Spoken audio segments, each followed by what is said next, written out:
नमस्कार दोस्तों। समकालीन हिंदी कहानियों की श्रृंखला में आज सुनेंगे सिनी वाली शर्मा की कहानी अतिथि। तो आइए सुनते हैं कहानी। 2 कमरे का उसका किराए का घर आज उसे कुछ अधिक ही बड़ा लग रहा था। दोनों कमरों की खिड़कियां कपकपाने वाली ठंड और कुहासे के कारण आज दिन भर नहीं खुली थी। उसे पता था, फिर भी उसने इत्मीनान करने के लिए खिड़कियों को खींच खींच कर देखा। पिछले दरवाजे का ताला भी फिर से देखा। क्या पता कोई चोर बदमाश उसकी आंख लगते ही। नहीं, क्या चोर को सब पता होता है किसका घर खाली है और किसके यहाँ मर्द नहीं है? कहीं हमारे घर के बारे में भी उसे पता हो कि मैं 2 बेटियों के साथ अकेली हूं तो? इतना सोचते ही उसकी धड़कनें तेज हो गईं। सोचने की रफ्तार तेज हो गई। नहीं, अकेले नहीं रहना चाहिए था। दीपू को बुला लेना था। ये बोल कर भी गए थे कि मन हो तो उसे बुला लेना। दीपू यहाँ लॉज में रहकर पढ़ाई करता है, कहने पर आ जाता, लेकिन मैंने ही मना कर दिया था कि बराबर काम से बाहर जाएंगे तो रोज रोज कितना बुलाऊंगी। गलती की, बुला लेना चाहिए था। मोबाइल में उसका नंबर भी है। उसने निकाल कर देखा, स्क्रीन पर चमक उठा दीपू। फिर मन ही मन सोचने लगी, बुला लूं? नहीं, ठीक है, अब तो सोना ही है। रात बिरात कोई जरूरत पड़ गई तो? नहीं, बुला ही लेती हूं। घंटी बजी और दीपू ने उठाया, पर कहा कि आज ही दोपहर अपने गांव चला आया है, कल लौटेगा। दीपू ने आगे कहा, अगर पहले बता देती तो मैं रुक जाता। ओह, मुझे पहले ही कह देना चाहिए था। अब क्या करूं? किसी तरह सो जाती हूं, रात बीत ही जाएगी। अफसोस करते हुए मोबाइल और चाबी का गुच्छा हाथ में दबाए वो सोने जा ही रही थी कि उसे लगा किसी ने बाहर का दरवाजा खटखटाया है। पहले वो चौंकी, एकाएक उसकी धड़कनें तेज हो गईं। फिर अपने आप को समझाने की कोशिश की कि उसे भ्रम हुआ है। इतनी ठंड में इस समय कौन आएगा? अगर किसी को आना होता तो फोन करके बता ही देता। ऐसे ही भ्रम हुआ होगा। वो अनसुना किए बिछावन पर बैठी रही थी कि फिर आवाज आई।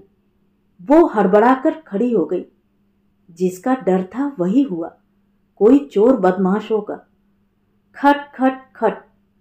नहीं जाऊंगी, पर हो सकता है कोई रिश्तेदार हो या फिर जान पहचान वाला हो। जाऊं? नहीं जाऊं? जाऊं? आवाज लगातार तेज होती चली गई। खट खट खट। न चाहते हुए भी वो दरवाजे के पास आई। थोड़ा रुककर कुछ हिम्मत करके बोली, कौन? बेटी, बेटी मैं। आवाज से लगा कि किसी बूढ़े व्यक्ति की आवाज है। फिर उसने दरवाजा खोलकर मुंह बाहर किया। इमरजेंसी लाइट में देखा, 60-65 साल का कोई आदमी चादर लपेटे एक बैग टांगे खड़ा है। जी कहिए। बेटी, बाबूजी हैं? उसे थोड़ा आश्चर्य हुआ कि ससुर जी को मरे तो साल भर होने को आए और ये आज उन्हें क्यों खोज रहे हैं। क्या पता कौन है। जो भी हो, मैं कह देती हूँ, वो तो साल भर पहले ही गुजर गए। इतना बोलकर वह चुप हो गई। ओह, मैं नहीं जानता था। बूढ़ा व्यक्ति आश्चर्यचकित होकर बोला। पति का नाम उसे लेते नहीं बन रहा था। थोड़ा संकोच करते हुए बोली, वो तो कहीं बाहर गए हैं, आधी रात तक आएंगे। आप कल उनसे मिल लीजिएगा। कहकर दरवाजा बंद कर ही रही थी कि किवाड़ के बीच से बूढ़े व्यक्ति की आवाज उस तक फिर चली आई। बेटी, फिर बेटी, सब कुछ तो मैंने बता ही दिया। अब क्या कहना चाहते हैं? सोचते हुए बंद दरवाजे को थोड़ा खोलकर लाइट को उनकी ओर किया। बेटी, तुम्हारे ससुर जी मुझे पहचानते थे। मेरा उनके ननिहाल से संबंध है। मैं उनके चचेरे मामू का बेटा हूं। अच्छा, तो रिश्ता भी जोड़ लिया इन्होंने। सुरेंद्र को देखे तो कई बरस बीत गए। अब तो वो भी मुझे नहीं पहचान पाएगा। वो चुप खड़ी सुनती रही। आज मैं बस से गुजर रहा था।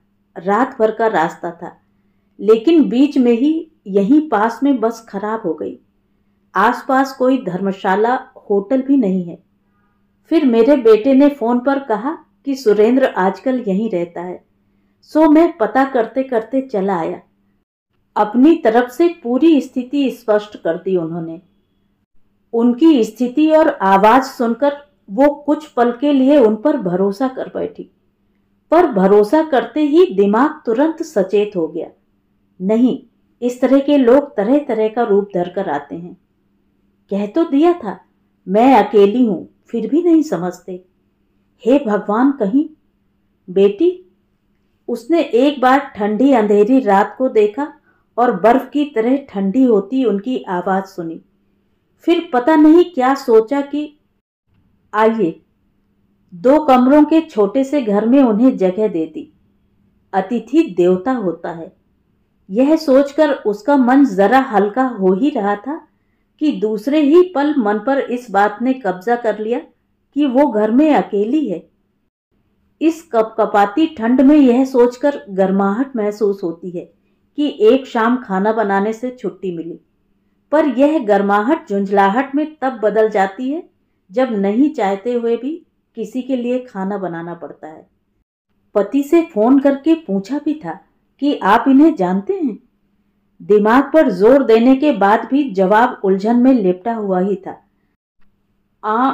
ठीक से याद नहीं आ रहा। हाँ, बाबूजी होते तो पहचानते। पर साथ ही ये भी कहा था कि आजकल चाहते हुए भी किसी पर भरोसा करना मुश्किल है, लेकिन जब आ ही गए हैं तो खाना पीना ठीक से खिलाना, नहीं तो 10 जगह जाकर कहेंगे कि पानी के लिए भी नहीं पूछा। वो थाली में पराठे, कटोरी भर सब्जी और सेवई उस कमरे में तब रखाई जब वो बाथरूम में थे। जब सोने आई तो रात के 11 बज रहे थे।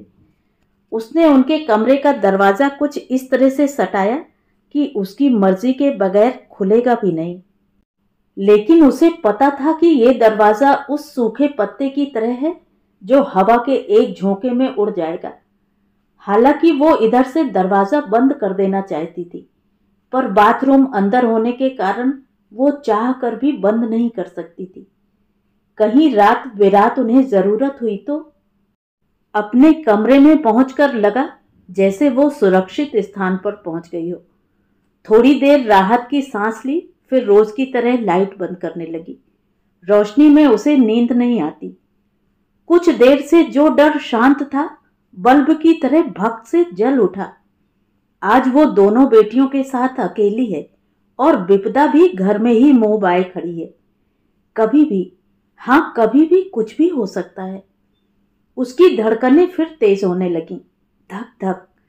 मुड़कर उसने अपनी दोनों बेटियों को देखा। बड़ी बेटी जो 11-12 साल की है, आज कुछ अधिक ही बड़ी दिखने लगी। नींद में उसने अपने ऊपर से रजाई फेंकी थी।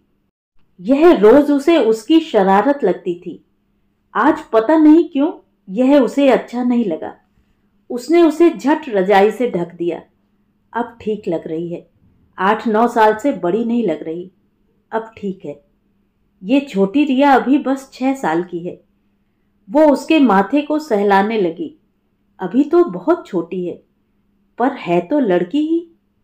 क्या पता, ये बातें उसे और डरा देती। नहीं नहीं, ऐसा नहीं होगा।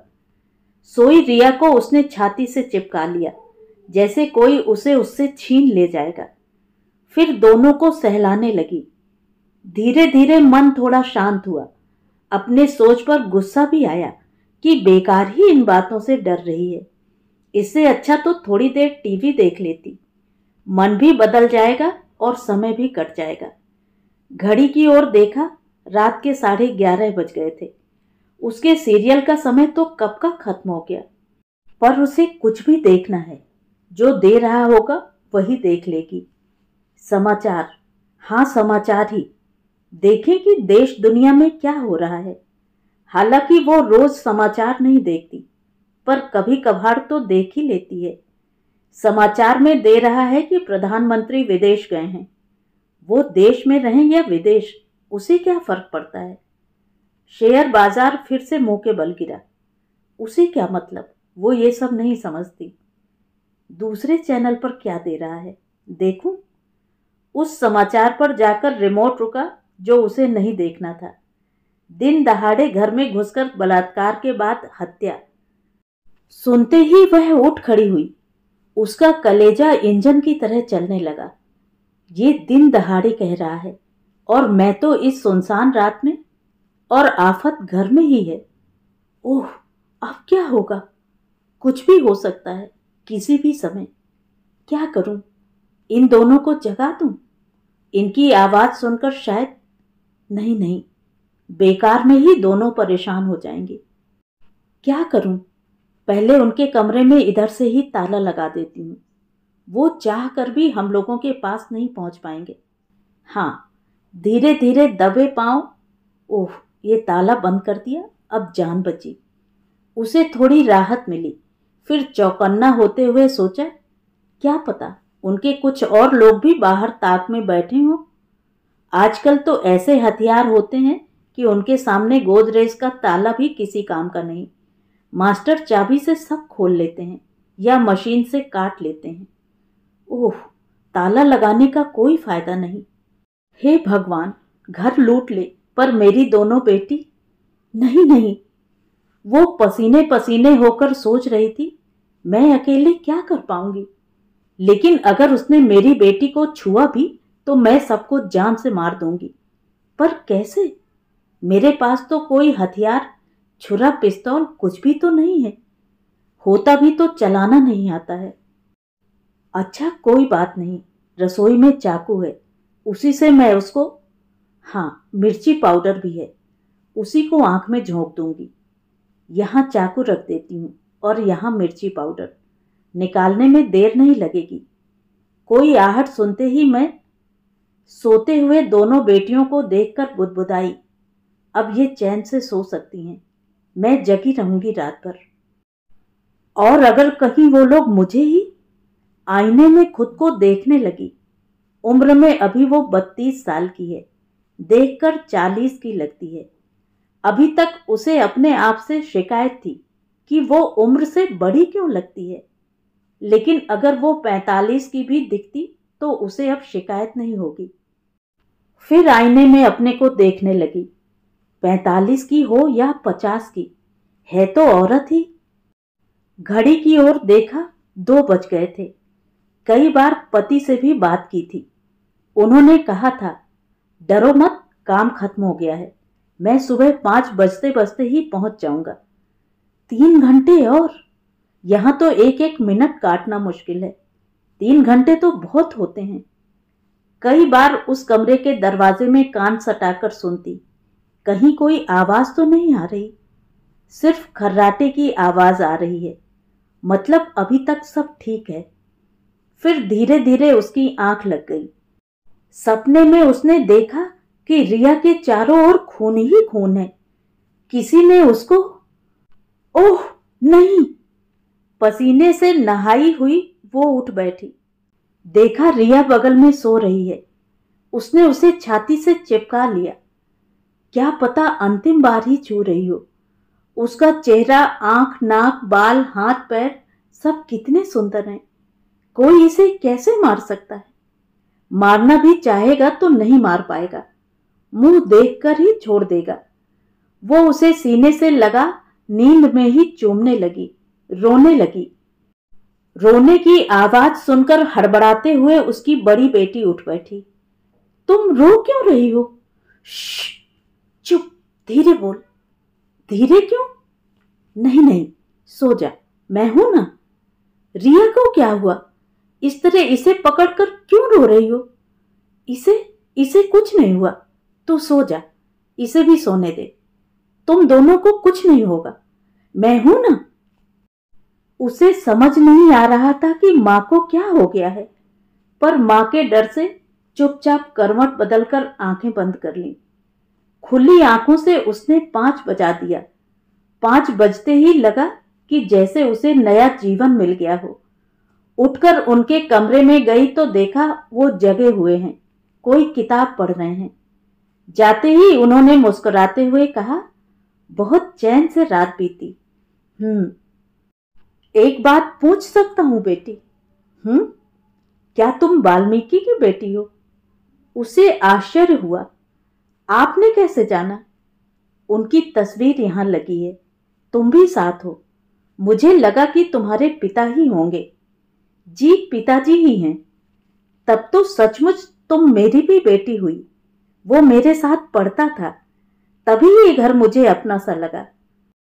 वो बस उनका चेहरा देखती रही। तो ये थी कहानी।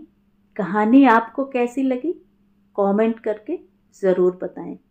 और अगर मेरे द्वारा सुनाई हुई कहानियाँ आपको अच्छी लगती हैं और आप मेरे चैनल पर पहली बार आए हैं तो चैनल को सब्सक्राइब ज़रूर करें, लाइक करें और अपने दोस्तों और परिचितों में शेयर भी करें। बेल आइकन दबाना बिल्कुल भी ना भूलें। धन्यवाद।